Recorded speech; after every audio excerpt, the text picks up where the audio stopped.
అదే RTV app వార్తల్ని క్షణాల్లో చదివే అవకాశం ఉంటుంది. ఒక న్యూస్ పేపర్, ఒక టెలివిజన్ ఛానల్ మీ చేతుల్లో ఎప్పుడూ ఉంటాయి. నాకు ప్రాబ్లంలు తెలుసు. నేను ప్రతి ఒక్క ప్రాబ్లం నేను నోట్ డౌన్ చేసుకోన్నా. ఆ పేపర్ ప్రతి ఒక్క ప్రాబ్లమ్స్ అన్నీ కూడా నోట్ డౌన్ చేసుకుంది. ప్రతి ఒక్కటి ఆల్మోస్ట్ 8-9 పేజీల ప్రాబ్లమ్స్ అన్నీ నాకు తెలుసు. అన్నీ స్టడీ చేసుకోన్నా. ఇంకోటి, నేను పుట్టి పెరిగింది అంతా కూడా కర్ణాటక. నేను చదువుకునేది అంతా కూడా కర్ణాటకలోనే. ఇంజనీరింగ్ మాత్రం ఇక్కడ ఆంధ్రాలో చేశాను. ప్రాంతం అనేది ఇది లేదు, సేవ చేయడానికి ప్రాంతం అనేది ఇది కాదు.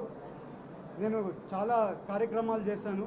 ముందు కూడా ఒక విలేజ్ని దత్తత తీసుకొని డెవలప్ చేశాను. అలాగే మా విజయలక్ష్మి సేవా సొసైటీ నుంచి చాలా వరకు కార్యక్రమాలు చేస్తూ ఉంటాను. అది గుర్తించే చంద్రబాబు నాయుడు గారు ఏలూరు పార్లమెంటు నువ్వు వెళ్తే బాగుంటుందని చెప్పి నాకు ఈ అవకాశం ఇవ్వడం జరిగింది. ఈ అవకాశంను మా ఏలూరు ప్రజలకి ఏది సమస్య వచ్చినా కూడా నేను అందుబాటులో ఉంటాను. మా పార్టీ ఆఫీస్ ఇక్కడే తీసుకున్నాము ఏలూరులో. పార్టీ ఆఫీస్లో పొద్దున 9 గంటల నుంచి రాత్రి 10 గంటల వరకు అవైలబిలిటీ ఉంటాను. ఎవరికి ఏది ప్రాబ్లం ఉన్నా కూడా నా పార్టీ ఆఫీస్లో మీరు వచ్చి నన్ను డైరెక్ట్గా కలవచ్చు. ఎవరైనా కానీ, చిన్నవాళ్ళైనా కానీ అని ఏమనుకోకుండా ప్రతి ఒక్కరు వచ్చి కలియండి. నన్ను అందరూ ఏలూరు ప్రజలందరూ కూడా ఆశీర్వదించాలని కోరుకుంటూ, మీ తమ్ముళ్ళలాగా భావించండి, మీ కొడుకులాగా భావించండి, అందరూ నన్ను ఆశీర్వదించాలని కోరుకుంటున్నాను. ఏలూరు పార్లమెంట్లో పోలవరం ప్రాజెక్ట్ ఉంది. పోలవరం ప్రాజెక్టుకి వాళ్ళని షిఫ్ట్ చేయాల్సింది, క్లియరెన్స్ వాళ్ళకి ఇది చేయాల్సింది ఉంది. పట్టుసీమ ప్రాజెక్ట్ ఉంది. చింతల్పూడి లిఫ్ట్ ఇరిగేషన్ ప్రాజెక్ట్ కూడా కంప్లీట్ చేయాల్సింది ఉంది. అలాగే ఆయిల్, మన పామ్ ఆయిల్ వాళ్ళకి కూడా ప్రాబ్లం ఉంది. వాళ్ళ ఒక ఫ్యాక్టరీ తీసేస్తే ఇంకొక ఫ్యాక్టరీ కూడా తీయాలని అనుకుంటున్నారు. అలాగే ఇంకొక ఇష్యూ వచ్చేసి వాళ్ళకి గిట్టుబాటు ధర లేదు. తెలంగాణలో ఏమో గిట్టుబాటు ధర ఎక్కువ ఉంది, వీళ్ళకేమో ఇక్కడ గిట్టుబాటు ధర తక్కువ ఉంది. అలాగే ఏలూరు పార్లమెంట్లో కూడా డ్రింకింగ్ వాటర్ ఇష్యూ ఉంది. అలాగే ఏలూరులో డ్రైనేజ్లు ఎప్పుడో 2019లో లోకేష్ గారు డ్రైనేజ్లు స్టార్ట్ చేస్తే అది అక్కడికి వదిలేసారు, ఇవాళ వరకు స్టార్ట్ చేయలేదు.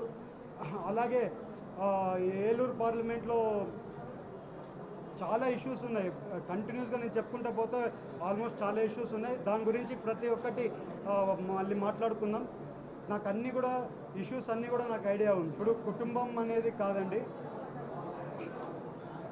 ఇక్కడ ఏంటంటే పార్టీ ఏమని ఆలోచిస్తే ఇక్కడ టీడీపీ పార్టీ గెలవడం ఇంపార్టెంట్. టీడీపీ పార్టీలో చంద్రబాబు నాయుడు గారు గెలిపించుకోవడం ఇంపార్టెంట్. ఈ రాక్షసుడి నుంచి బయటికి రావాలంటే టీడీపీ పార్టీని గెలిపించుకోవాలి. టీడీపీ పార్టీని గెలిపించుకుంటే మన మీద పెట్టిన కేసులైనా కానీ, అభివృద్ధి కార్యక్రమాలైనా కానీ, వేరే కార్యక్రమాలన్నీ కూడా మనము టీడీపీ పార్టీ ఉంటేనే చేసుకోగలుగుతాం. అవన్నీ ఆలోచించి నన్ను ఇక్కడ పెట్టారు. ఏదో కుటుంబం తరపున నన్ను ఏదో ఇక్కడ పెట్టారని ఆలోచించద్దండి, అది కానే కాదు. ఇక్కడ నన్ను పెట్టి ఇక్కడ నియోజకవర్గం ఈ అబ్బాయి అయితే గెలిపించుకుంటాడు, ఈ అబ్బాయి అయితే కష్టపడతాడు, ఈ అబ్బాయి అయితే అందరికీ అందుబాటులో ఉంటాడని చెప్పి ఆలోచించి ఇచ్చారు. నాయకత్వం టీడీపీలో ఎప్పుడో నుంచి ఉందండి. పెద్దోళ్ళు ఎన్నో ఏళ్ళ నుంచి పనిచేసిన నాయకత్వం ఉంది కదండి. వాళ్ళని కాదని ఏమి ఇవ్వలేదు. వాళ్ళందరినీ మేము కలుపుకొని పోతాం, వాళ్ళందరినీ కలుపుకొని మేము ముందుకు పోతాం. అలాగే బీసీకి ఇవ్వాలనే ఒక కార్యక్రమంతో నాకు ఇవ్వడం జరిగింది. కానీ వాళ్ళని ఏదో పక్కన పెట్టాలనే కాదు, వాళ్ళందరినీ కలుపుకొని వెళ్తాం. వాళ్ళందరూ మాకు కావాలి, మా సీనియర్స్ అందరూ మేము కలుపుకొని పోతాం. మరిన్ని వీడియోస్ కోసం ఛానల్ ని సబ్స్క్రైబ్ చేయండి. లేటెస్ట్ అప్డేట్స్ కోసం వాట్సాప్ ఛానల్ ని ఫాలో చేయండి. అండ్ లింక్ డిస్క్రిప్షన్ లో ఉంది.